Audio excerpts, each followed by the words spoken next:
2015년 1월 4일 하나님께서 우리에게 주시는 말씀은 마태복음 28장 16절에서 20절입니다.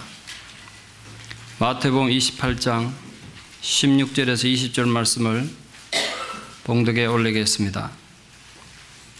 11 제자가 갈릴리에 가서 예수께서 지시하신 산에 이르러 예수를 배웠고 경배하나 아직도 의심하는 사람들이 있더라. 예수께서 나와 말씀하여 이르시되 하늘과 땅의 모든 권세를 내게 주셨으니 그러므로 너희는 가서 모든 민족을 제자로 삼아 아버지와 아들과 성령의 이름으로 세례를 베풀고 내가 너희에게 분부한 모든 것을 가르쳐 지키게 하라. 볼지어다 내가 세상 끝날까지 너희와 항상 함께 있으리라 하시니라. 아멘. 새해가 또 밝았습니다. 우린 또 한 번도 가본 적 없는 새로운 역사를 이 한 해 동안 걸어가게 될 것입니다. 역사는 길이와 넓이가 너무 끝이 없어서 그 길이가 길이, 넓이의 넓이, 끝이 없어서 공부하는데 끝이 없는 것 같습니다. 고대로부터 현대까지 동서양에다가 남미, 아프리카 제3세계까지 공부하려니까 양이 너무 방대하네요. 그 역사 공부는 죽을 때까지 해도 끝이 안 날 것 같습니다. 여러분 생각에는 인류 역사상 가장 위대한 자기 국가와 백성들을 위해서 가장 노력했던 위대한 왕을 꼽으라 그러면 누구를 생각하십니까? 동서양에 많은 위대한 왕들이 있겠습니다만 제가 지금까지 계속 역사 공부를 해오면서 백성들과 나라를 위해서 가장 공헌이 컸던 훌륭한 군주라고 생각하는 왕은 러시아의 표트로 대제입니다. 표트로 대제는 러시아 역사상 가장 위대한 통치자로 또 개혁가로 알려져 있습니다. 그래서 러시아 전 역사에 딱 두 명에게 대제라는 Great Emperor, 그냥 왕이 아니라 위대한 왕이다 붙인 딱 두 명 중에 한 명입니다. 그가 통치하던 17세기 말 18세기 초만 해도 러시아는 정말 낙후된 후진국이었습니다. 특히 당시 러시아는 내륙 국가였기 때문에 바다가 없어서 외국과 무역도 못하고 또 그러다 보니 해군도 없고 그래서 여러모로 불리한 상황이었습니다. 전쟁할 때 해군이 없다는 건 치명적인 약점이었습니다. 그래서 젊은 황제는 무엇보다도 러시아가 제대로 된 나라가 되려면 해외로 나갈 수 있는 항구가 있어야 되겠고 해군이 꼭 필요한 것이다. 그래서 생각했습니다. 해외로 나갈 수 있는 항구는 러시아 민족의 아주 오래된 소망이었습니다. 표트로는 낙후된 러시아를 개혁하기 위해서 선진 문물을 받아들이기 위해서 유럽의 선진 문물을 배우기 위해 사람들을 보내기로 작정합니다. 그러나 우리 조선시대 대원군 세국 정책처럼 러시아의 보수 귀족 세력들은 외국들과 관계 맺는 걸 극구 반대했습니다. 이 젊은 황제가 겨우겨우 그 귀족들 반대를 무릅쓰고 1697년 2월에 약 250명의 사절단을 3명의 대사들에게 맡겨서 유럽으로 파견했습니다. 여기까지는 웬만한 군주라면 다 하는 일이고 또 했었겠죠. 근데 여기서 표트로 대제는 이전에 어떤 나라, 어떤 왕도 하지 못했던 놀라운 계획을 세웁니다. 표트로 자신이 하사관으로 복장을 갈아입고 그 유럽 방문단 일원에 대해서 직접 가서 노동하면서 기술을 배우기로 작정한 겁니다. 아무리 낙후됐다고 하나 그래도 한 나라 왕이 남의 나라 가서 노동자로 노동한다는 건 있을 수가 없는 일이죠. 근데 유럽의 공장도 다니면서 직접 막노동하기로 한 겁니다. 같이 가는 군대들도 황제 얼굴을 모르니까 이 사람 황제인지 아무도 모릅니다. 그래서 표트로 대제가 네덜란드에 가가지고 어떤 대장장의 집을 빌려가지고 투숙하면서 일반 노동자처럼 똑같이 생활하고 모든 잡무를 직접 합니다. 표트로 대제가 대포 만드는 공장 가서 대포 만드는 제조 기술도 배우고 배 만드는 데 가서 배를 직접 만드는 기술도 배웁니다. 목공술도 배워가지고 황제가 도끼질은 대패질은 훌륭해내는 기술자가 됩니다. 그 결과 네덜란드에서 표트로 대제가 혼자 힘으로 누구 도움도 안 받고 혼자 힘으로 도치 3개 달린 순양함을 만듭니다. 요약하면 이렇습니다. 러시아 역사 최초로 군함을 만들었는데 거기 황제가 그것도 누구 도움도 안 받고 혼자 만들었다. 대단한 거 아닙니까? 제가 이 부분을 읽어보고 표트로 대제가 도대체 어떤 사람인가 정말 알고 싶어서 공부를 많이 해야 했습니다. 세상에 어느 나라 왕이 남의 나라 노동자로 본인이 직접 가가지고 기술을 배워서 자기 나라 좀 잘 살아가겠다고 그렇게 애쓰고 노력했던 왕이 어디 있습니까? 이런 탁월한 실천적 리더십 때문에 적어도 제게는 인류 역사상 가장 위대한 왕이 표토르 대제로 각인되어 있습니다. 표토르 대제는 영국으로 가서 앞선 조선 기술을 배우고 또 영국의 앞선 의회 제도를 집중적으로 공부해서 우리 러시아를 어떻게 개혁하고 제대로 된 나라를 만들 것인가 공부를 많이 했습니다. 그런데 황제가 그러느라고 나라를 오래 비우다 보니까 그러면 당연히 나라 안에 문제가 생기죠. 반란이 일어났습니다. 그걸 평정하기 위해 가지고 러시아를 귀국해야 했습니다. 그것도 반란도 배다른 누나가 반란을 일으켰어요. 그 후에 전면적인 개혁을 단행합니다. 무엇보다도 그는 나라가 제대로 되기 위해서는 사람을 훈련하고 키워야 한다. 사람을 훈련하고 키워야 우리 조국에 미래가 있다. 그런 신념으로 많은 종류의 아카데미, 요즘 우리말로 하면 대학이나 전문학교쯤 되겠습니다. 그걸 세우고 인재들을 골라내서 국비로 서유럽에 유학을 보냈습니다. 그때까지만 해도 문명률이 높았던 이 러시아 사람들을 각성시키기 위해서 러시아 최초로 신문 만든 것도 황제였고 그 신문을 직접 편집한 것도 황제였습니다. 우리나라 치면 세종대왕을 뺨치는 사람입니다.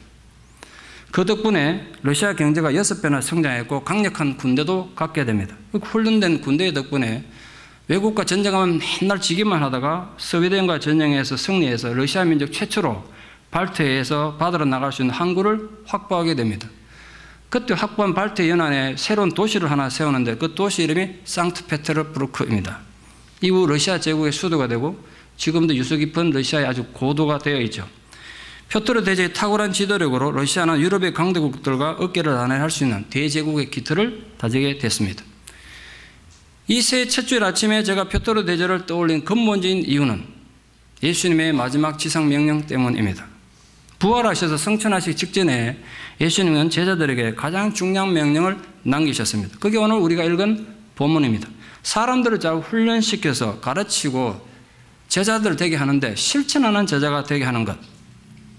그것이 예수님이 지상에 남긴 최고의 명령입니다. 그래서 오늘 본문이 너무 중요해서 예수님의 대위임령이다. The Great Commission이다. 우리 그렇게 신학적으로 부릅니다. 그러니까 이거는 개인이든 교회든 지켜도 되고 안 지켜도 되는 게 아니라 교인이든 어떤 사람이든 어떤 교회든 반드시 지켜야 하는 것입니다. 모든 족속을 제자로 삼으라는 예수님의 명령은 신약성경에서 가장 중요한 터닝포인트 이정표가 됩니다. 왜냐하면 우리 이미 배우셨습니다만 원래 예수님은 이스라엘 백성들에게 이스라엘을 잃어버린 양 외에는 이방인의 길로도 가지 말고 사마리아의 고을에도 가지 말라고 제자들에게 말씀하셨습니다.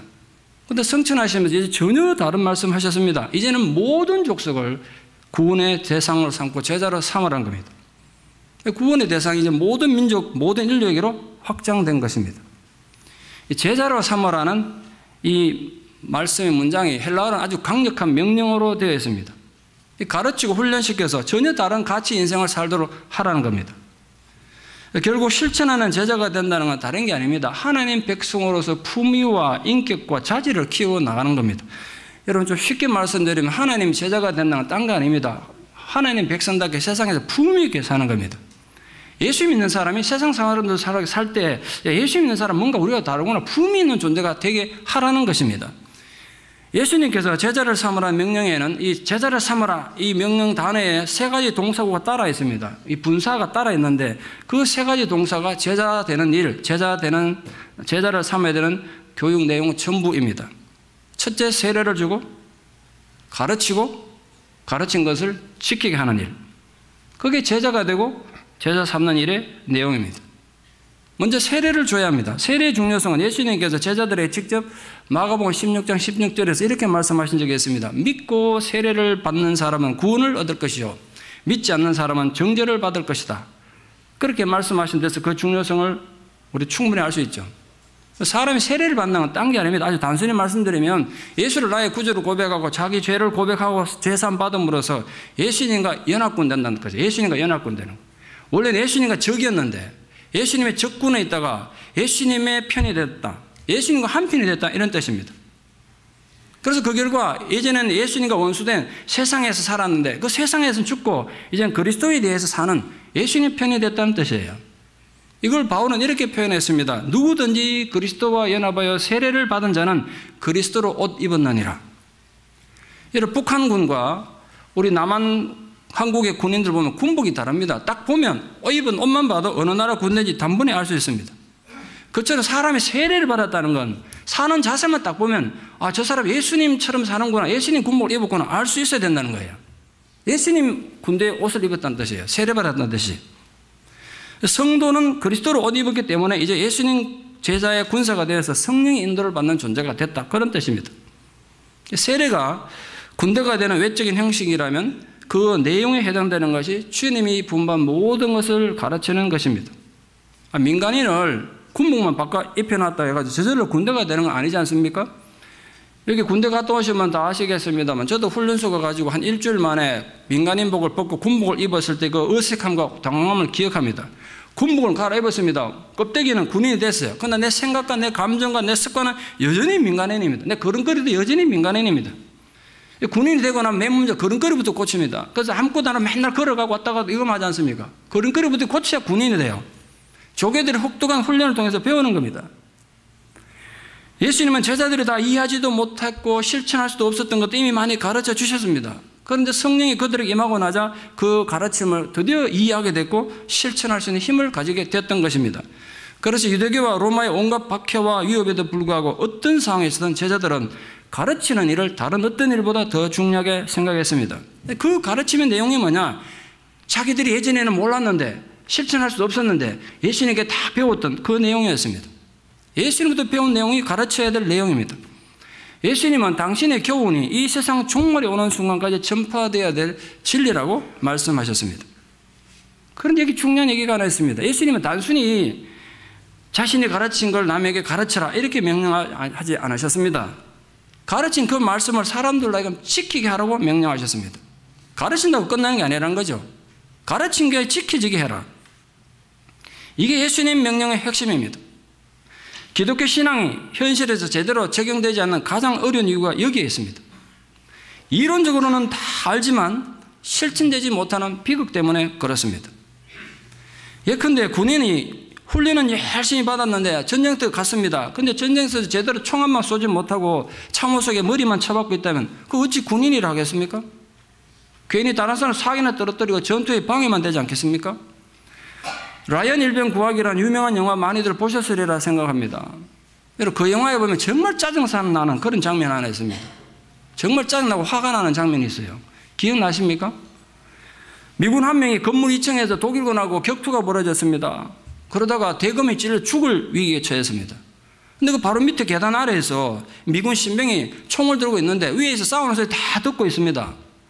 자기가 총 들고 올라만 가면 당장 독일군 쏴 죽여가지고 자기 전우를 구할 수 있는데 그 계단 올라갈 용기가 없어가지고 계단 위에서 총을 껴안고 그냥 몸부림치면서 벌벌 떨고만 있습니다. 끝내 못 올라갑니다.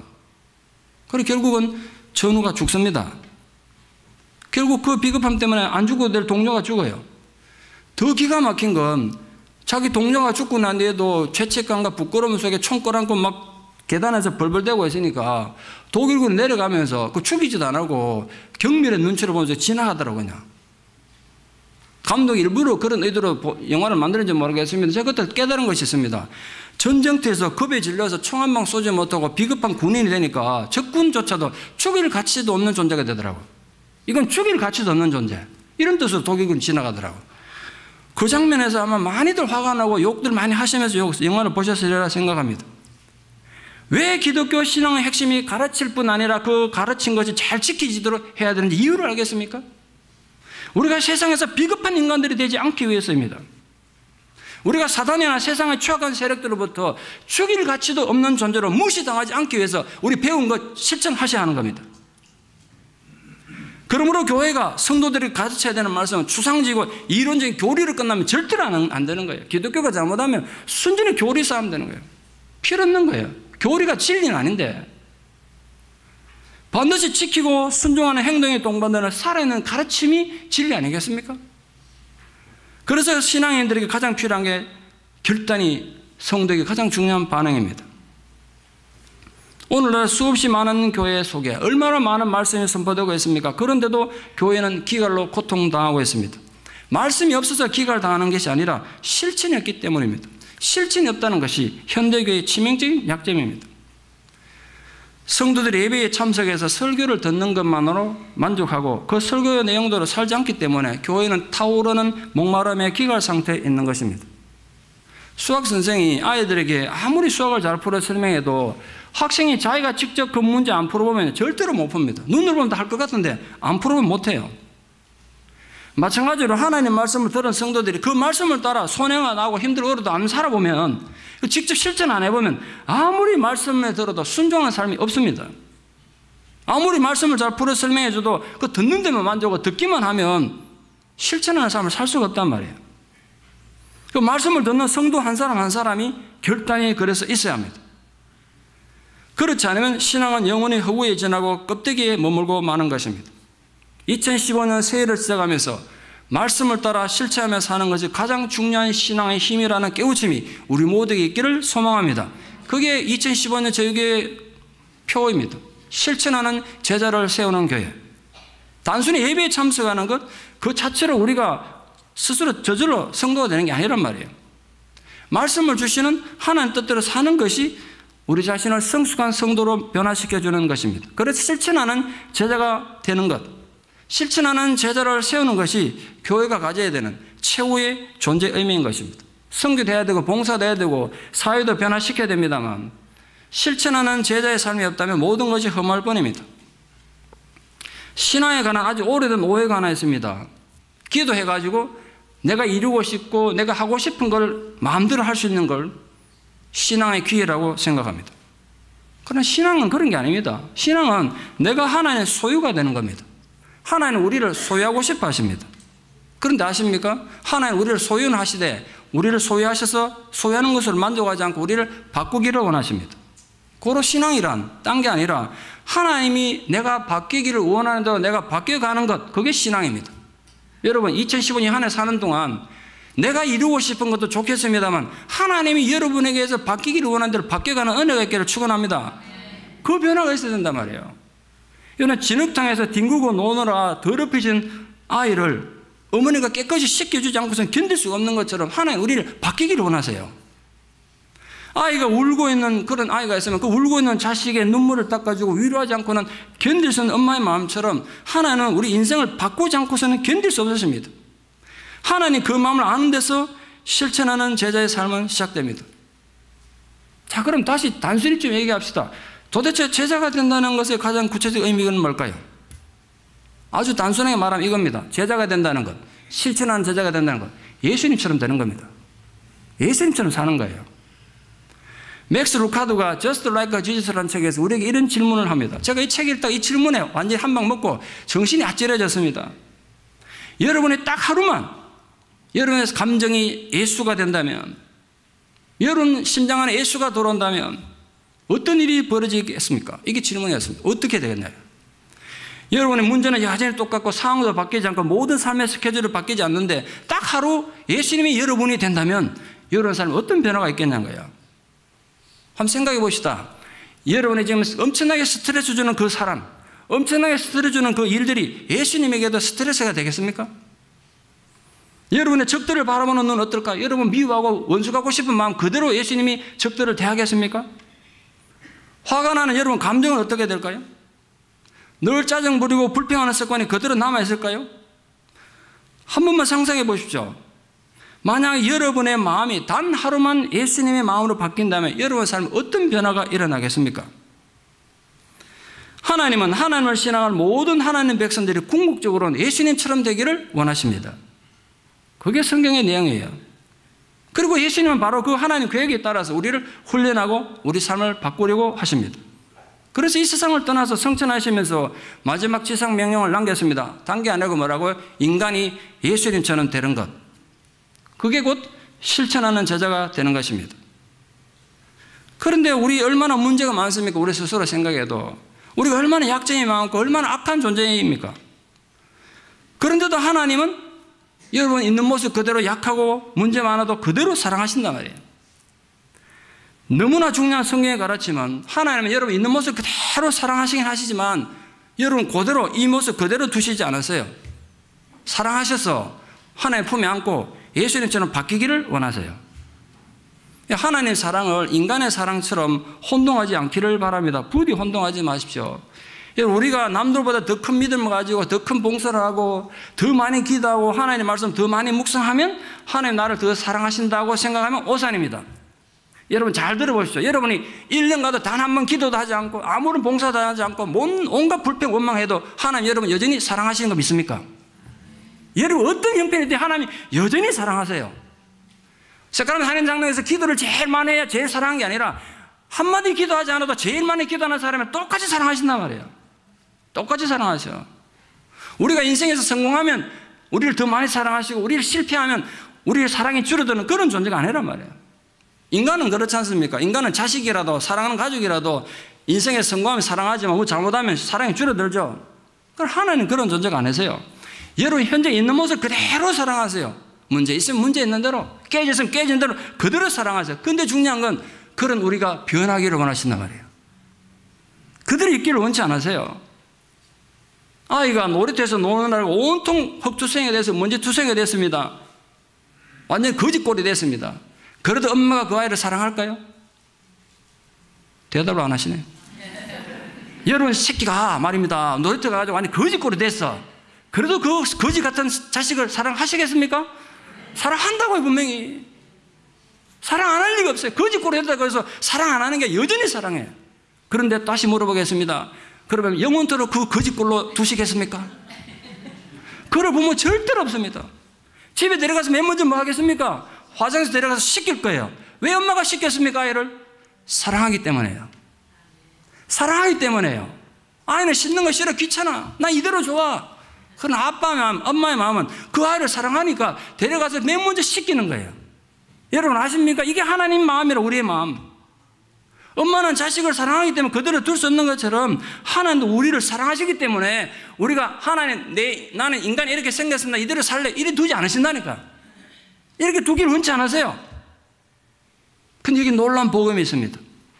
여기서 놀라운 복음이 있어요. 그러므로 하나님 우리를 너무 사랑하시는 거 분명하고 또 하나님 우리를 전부 변하기를 원하시기 때문에 이 설교하는 박 목사를 포함해서 우리 모두가 새롭게 변화될 수 있습니다. 하나님 원하신다는데요.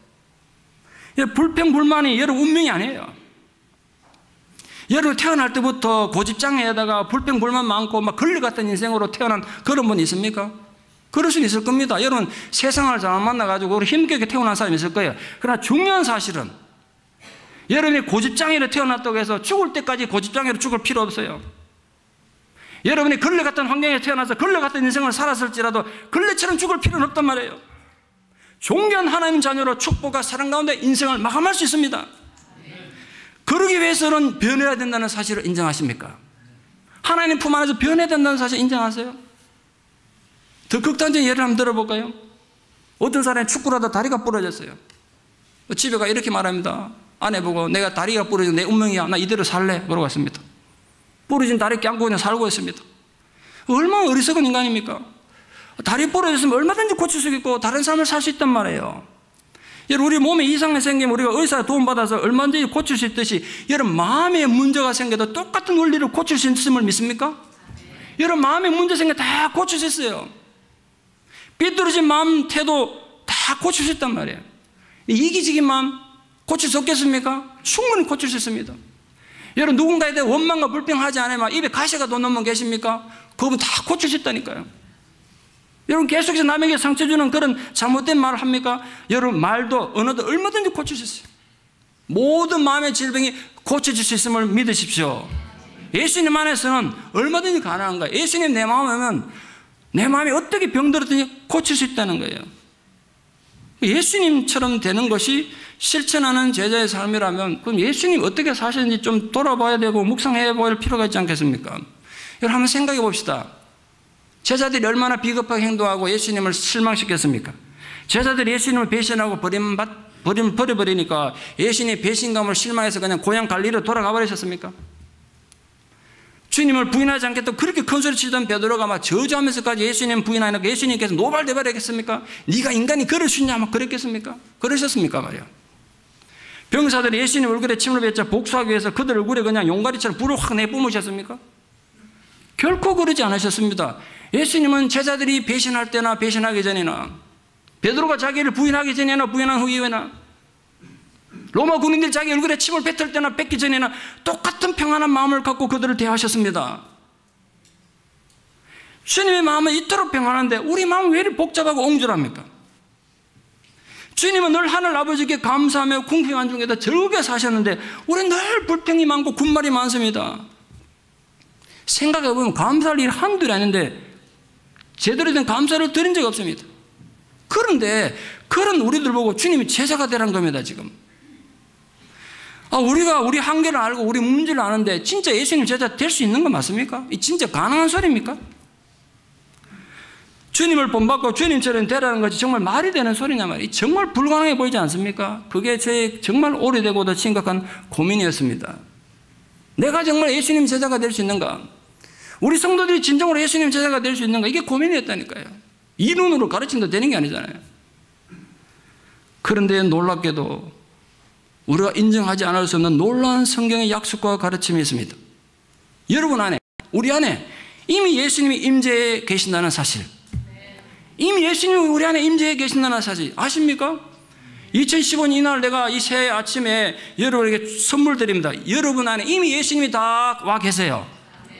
아직 안 믿어지십니까? 농담처럼 들립니까? 박 목사가 새해 아침부터 거짓부를 하는 것 같습니까? 이건 제 얘기가 아니에요. 예수님이 여러분 마음을 당신의 집으로 삼으셨어요. 우리가 이해할 수는 없지만 정말 이상한 일이지만 우리 안에는 분명히 예수님의 마음과 생각이 들어와 있단 말이에요. 할렐루야 말이에요. 예. 우리 안에 들어와 있어. 내 인격이 이렇게 개똥차방 같아도 내 주님이 내 안에 들어와 있다니까요. 그렇다면 심각한 고민이 생깁니다. 예수님이 내 안에 들어와 있고 예수 영이 내 안에 이미 와 계신다면, 그런데도 왜 우리는 주님의 제자가 되는 게 이렇게 힘들고 어렵습니까? 왜 아직도 우리는 전혀 주님을 인식할 수 없습니까? 주님이 내 안에 계신다는데 목사님 말씀처럼 성경의 약속처럼 왜 우리는 아직도 우리 모든 감정은 너무나 쉽게 절망하고 너무나 쉽게 분노하냐 말이에요. 왜 우리 마음은 감사보다는 불평을, 사랑보다는 미움을, 화평보다는 분열로 가득 차 있습니까?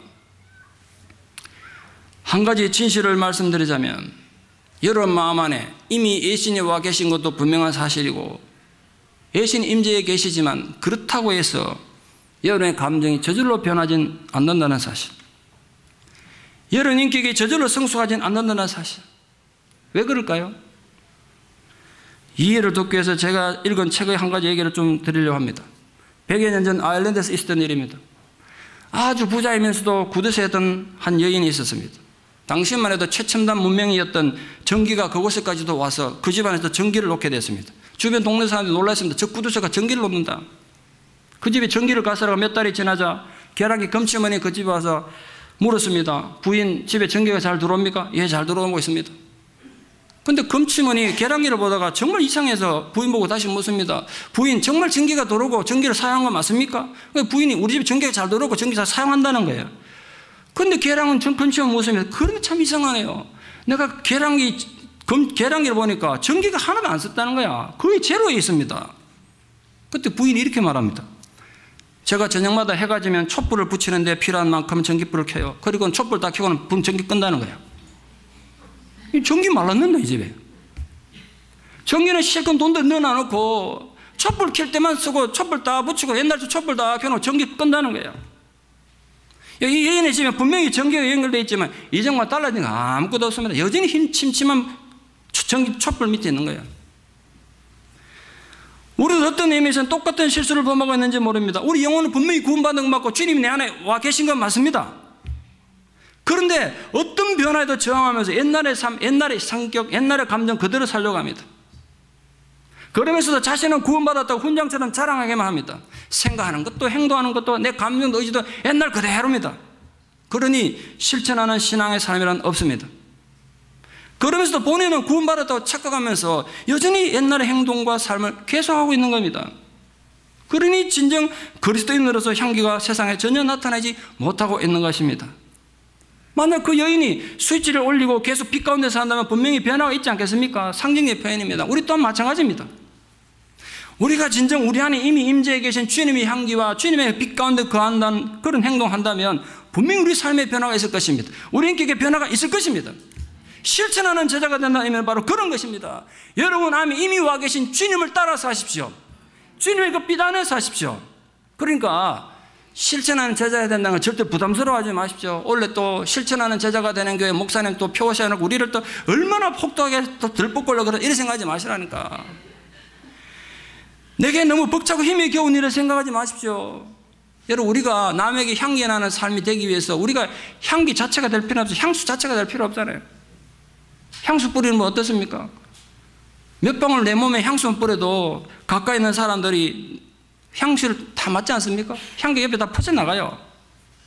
마찬가지입니다. 우리가 예수님을 닮고 예수님 제자가 되는 건 같은 원리예요. 아무리 애쓰고 노력한다고 한들 어찌 우리가 예수님처럼 되겠습니까? 어찌 예수님처럼 살겠어요? 나 그거 인정해요. 한결 인정한다니까요. 그러나 단지 단 몇 방울의 주님의 은혜가 내게 부어지면 그 은혜의 향기를 이웃 사람들이 맡게 된단 말이에요. 우리 한 집에 사는 남편이, 우리 아내가, 우리 자식들이 내 변화된 모습에서 향기를 맡을 것입니다. 우리 같은 교회 성도들이 내 변화된 인격에서 주님의 향기를 맡을 거란 거예요. 문제는 우리가 그 단 몇 방울의 은혜의 향기라도 받아서 우리 삶의 향기를 세상에 제대로 퍼지지 못하게 한다는 게 문제입니다. 2015년 이 한 해 거창한 계획에나 제가 꿈을 말하지 않겠습니다. 단지 몇 방울의 은혜라도 제대로 받아서 세상에 퍼뜨리는 주님의 제자들이 되도록 여러분을 주님 앞으로 인도하고자 합니다. 그러므로 우리 모두가 2015년 이 한 해를 살아가면서 오늘 주님이 주신 이 대위의 명령, 너희들이 모든 민족을 제자로 삼고 아버지와 아들과 성령의 이름으로 세례를 주고 내가 너희에게 분부한 모든 것을 가르쳐라, 그리고 그것을 지키라는 이 실천하는 제자로 세워져가는 감격이 우리 온 교회 성도들이 있기를 진심으로 축원합니다. 기도드리겠습니다. 하나님 감사합니다. 또 한 해를 허락해 주시고 하나님 백성으로 살아가게 하심을 감사드립니다. 오늘 우리가 하나님이 얼마나 우리를 사랑하신지도 배웠습니다. 그러나 하나님 우리를 사랑하시기 때문에 우리가 변하기를 원한다는 것도 배웠습니다. 하나님 우리가 예수님처럼 변하기를 원하셨습니다. 그것이 주님이 말씀하신 실천하는 제자가 된다는 사실 또한 배웠습니다. 주님, 우리가 변하기를 원합니다. 이미 우리 안에 와 계신 주의 영 성령의 뜻을 따라 그리스도의 향기를 드러내고 그리스도의 빛 가운데 거하는 실천하는 제자의 삶을 사는 이 복된 한 해가 되게 하여 주시옵소서. 예수님 이름 받들어 기도드리옵나이다. 아멘.